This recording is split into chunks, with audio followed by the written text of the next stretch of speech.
ఆడకోకకు విముక్తి కలుగుట. దిలీప మహారాజా, సుమిత్రుని కథ ఈశ్వరుడు పార్వతీదేవికి చెప్పిన రీతిగా విన్నావు కదా. ఇంకొక కథను పార్వతికి ఈశ్వరుడు ఈ విధంగా చెప్పాను. అది ఎట్లనగా, మాఘమాసములో నదీ స్నానములు చేయువారు గొప్ప ధనవశాలు రగుదురు. వర్తమాన కాలమునందు ఎన్ని కష్టములు అనుభవించినప్పటికీ మాఘ స్నానము మొదలెడిన తర్వాత వారి కష్టములు క్రమేపీ శమించిపోవును. మాఘశుద్ధ దశమి నాడు నిర్మలమైన మనస్సుతో శ్రీమన్నారాయణి పూజించిన ఎడల శ్రీహరి కటాక్షమునకు పాత్రులగుదురు. అందులో అనుమాత్రమేమీను సంశయం లేదు అని పార్వతీదేవితో శంకరుడు వివరించుచుండగా, పార్వతి, నాథ, శ్రీ లక్ష్మీనారాయణుల రథము చేసిన ఎడల మనోవాంఛల సిద్ధి కలుగునని చెప్పి ఉంటుంది కదా. ఆ రథమే విధానం ఏంటిది? అటుగా ఆచరించవలనో వివరించముగా తెలియజేయమని కోరినది. అంతా మహేశ్వరుడు పార్వతితో ఇట్లు చెప్పసాగాను. మాఘశుద్ధ దశమి నాడు ప్రాతకాలమున కాలకృత్యములు తీర్చుకొని స్నానము చేసి నది ఒడ్డున కానీ ఇంటి వద్ద కానీ మంటపము నుంచి ఆ మంటపమును ఆవు పేడతో అలికి పంచరంగులతో మగ్గులు పెట్టి మంటపముల మధ్య 8 రేకుల భస్మము వేసి అన్ని రకాల పుష్పములు ఫలములు తీసుకువచ్చి శ్రీ లక్ష్మీనారాయణులను మంటపము మధ్యములో ఉంచి ఆ విగ్రహములకు గంధము, కర్పూరము, అగుదురు మొదలగు ద్రవ్యములు రాసి పూజించవలను. రాగి చెంపులో నీళ్లు పోసి మామిడి చిగురులో సందులో ఉంచి దానిపై కొబ్బరికాయ పెట్టి కొత్త వస్త్రమును ఒకదాన్ని కప్పి లక్ష్మీనారాయణుల ప్రతిమను ప్రతిష్ఠించి పూజించవలను. ఆ మండపపు మధ్యలో సలగ్రామం నుంచి ఒక సద్బ్రాహ్మమును ఆహ్వానించి పూజించి వారి చేత ధూప దీప చందనమగు పరిమాల వస్త్రములు ఉంచి నైవేద్యం అందించవలను. తర్వాత రాగి పాత్రలో నీరు పోసి ఆచ్యప్రాత్యములు ప్రదానం చేయవలను. అటు తర్వాత సూర్యనారాయణ స్వరూపుడకు శ్రీ రామచంద్ర ప్రభువునకు మధ్యలో ధ్యానించవలను. మాఘమాస స్నానము చేయువారు వారి తల్లిదండ్రులు, బంధుమిత్రుల సమక్షంలో మాఘమాస రథము చేయవలను. ఒక సత్బ్రాహ్మణులకు బియ్యం ఇచ్చవలను. బెల్లము, ఉప్పు, పప్పు, కాయగూరలు, పళ్ళు మొదలుగునవి ఏ పాత్రము యందు ఉంచి గాని కొత్త గొడ్డతో మూటగట్టి గాని దానం ఇయ్యవలను. మాఘ పురాణము స్వయంగా పఠించినప్పుడు కానీ లేదా వినినప్పుడు కానీ చేతిలో అక్షంతలు ఉంచుకొని చివరిలో శ్రీమన్నారాయణని ధ్యానించుకొని కొన్ని అక్షంతలు భగవంతునిపై ఉంచి మరికొన్ని అక్షంతలు తమ తలపై వేసుకునేవారు. కానీ ఓ సాంబవి, మాఘ స్నానము చేసి మాఘశుద్ధ దశమి నాడు లక్ష్మీనారాయణులను నిష్ఠతో పూజించిన ఎడల ఎటువంటి మహాపాపములైనను నశించిపోవును. ఇందులో ఒక ఉదాహరణముగా కూడా తెలియజేసేదను. సావధానురాలై వినుము. గౌతమ మహర్షి ఒకనాడు తన శిష్యులతో కూడి తీర్థయాత్రలు చేయుటకే ఉత్తర దిశకు బయలుదేరాడు.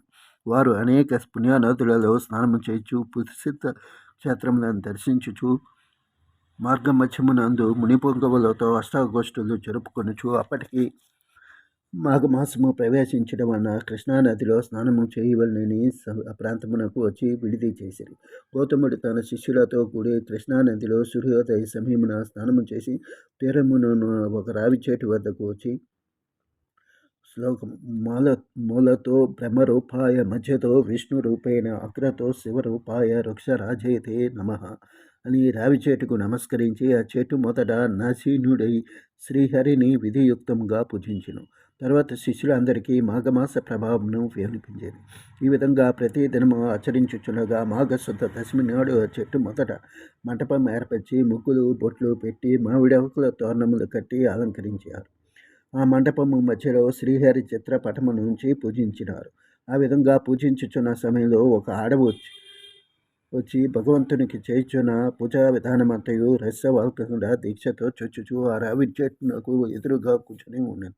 శిష్యులు వారి వద్దను ఉన్న ధనముతో దానిని బెదిరించి ఆ కుక్క అచ్చట నుండి లేచి ఉత్తరం వైపు వెళ్ళి మరల తూర్పు వైపున తిరిగి ఆ వైపు నుండి దక్షిణ దిశకు కదిలి మరల యథాప్రకారము పడమటి దిశలోనే కూర్చున్నారు.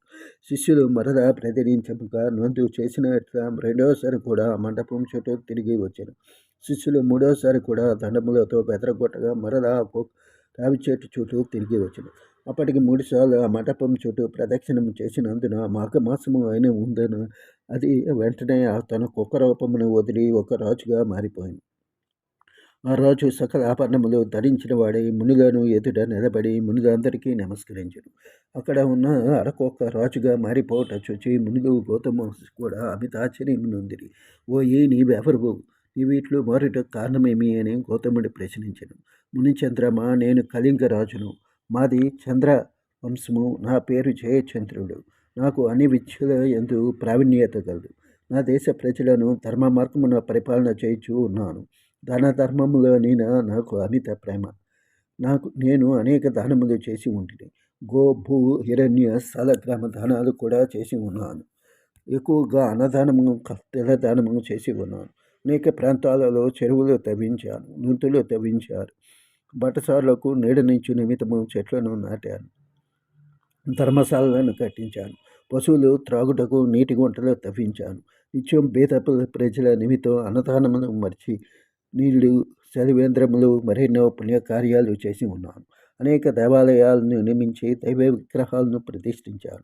సద్బ్రాహ్మణుల చేత వేదములు చదువు పండితుల చేతను ఎన్నో క్రతువులు చేయించాను. పురాణాల్లో ఉన్న ధర్మాలన్నీయును చేసి ఉన్నాను. కానీ నేను ఇలా కుక్కనయ్యాను. దానికి కారణం లేకపోలేదు. అకారణం కూడా మీకు సిద్ధపరిచేదను వినుడు. నాకు ఒకనొక దినమున ఒక మునిపోగోడు గొప్ప యజ్ఞం ఒకటి తలపెట్టాడు. యజ్ఞము చేయుటచున్న సామాన్య విషయము కాదు కదా. దానికి ధనము, వస్తు సముదాయము చాలా కావలను. కానీ ఆ మునిపొగ్గవుడు నా వద్దకు వచ్చి అర్థించాను.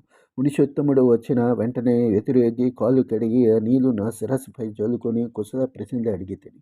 ఆ మునియు నా సత్కార్యమునకు మిక్కిలి సంతోషించి, రాజా, నీకు గుప్త విషయములు తెలియజేయుదును. ఈ మాసములో మకర రాశి యందు సూర్యుడు ప్రవేశించును. ఆ దినమున సూర్యోదయము అయిన తర్వాత నీవు స్నానము చేసి భక్తి శ్రద్ధలతో మాఘమాస మహోత్సవమును చదువుట గాని లేక వినుట గాని చేయము. దానివలన నీకు వైకుంఠ ప్రాప్తి కలుగును. అంతేగాక అశ్వమేధ యాగము చేసిన ఎడల ఎంతటి ఫలితము కలుగునో అంతటి ఫలితము కానీ, తీర్థస్నానములు చేయగా వచ్చిన ఫలమును కానీ, లేక దాన పుణ్యములు అనగా పంచయాగాలు చేసినంత ఫలము కానీ పొందగలవు. మాఘశుద్ధ సప్తమి ఆదివారం వచ్చినా కానీ, దశమి ఆదివారం వచ్చినా కానీ ఉదయమే స్నానము చేసినాను, మరియు మాఘ పౌర్ణమి రోజు ఉదయమునే స్నానము చేసినాను, మానవుడు ఎటువంటి పాపములైనను విడివగలడు.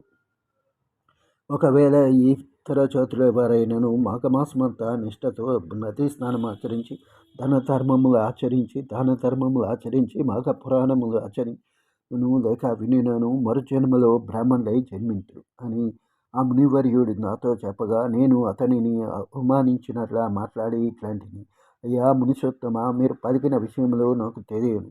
అవన్నీ బోటకములు. వాటిని నేను యథార్థములని అంగీకరింపను. ఏవో అతిశయోక్తులు తప్ప పొరొకటి కాదు. కానీ నేను మాఘస్నానములు చేయుట కానీ, దాని పుణ్యాతులు చేయుట కానీ, పూజా నమస్కారములు ఆచరించుట కానీ చేయను. చలిదినములలో చన్నీళ్ళ స్నానము చేయుట ఎంత కష్టమో ఇక నాకు ఈ నీతులు బోధులు చెప్పకూడదు. నాకున్న ఫలములు చాలు నని ఆ మునితో అంటిని.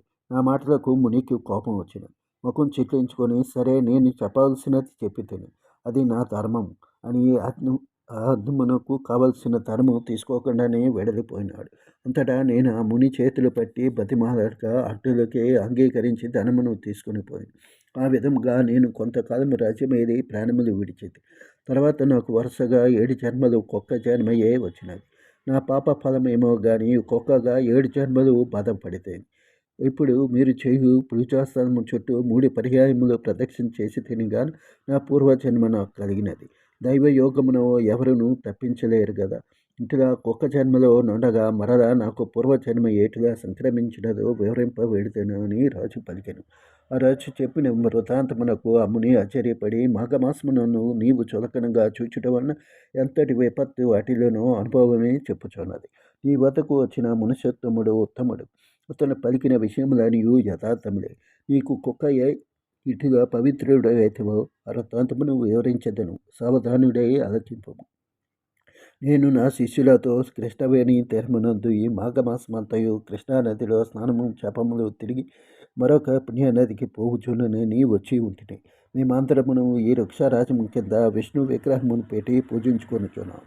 కుక్క రూపంలోనున్న నీవు దారిని పోతూ ఇచ్చటికి నైవేద్యమును చూసి తినవలనని ఆశతో పూజా సమీపమునకు వచ్చి కూర్చుంటివి. అప్పుడు నీవు ఎలాగనో తెలుసు. నీ శరీరము బురదమయమై తగిలి ఉన్నది.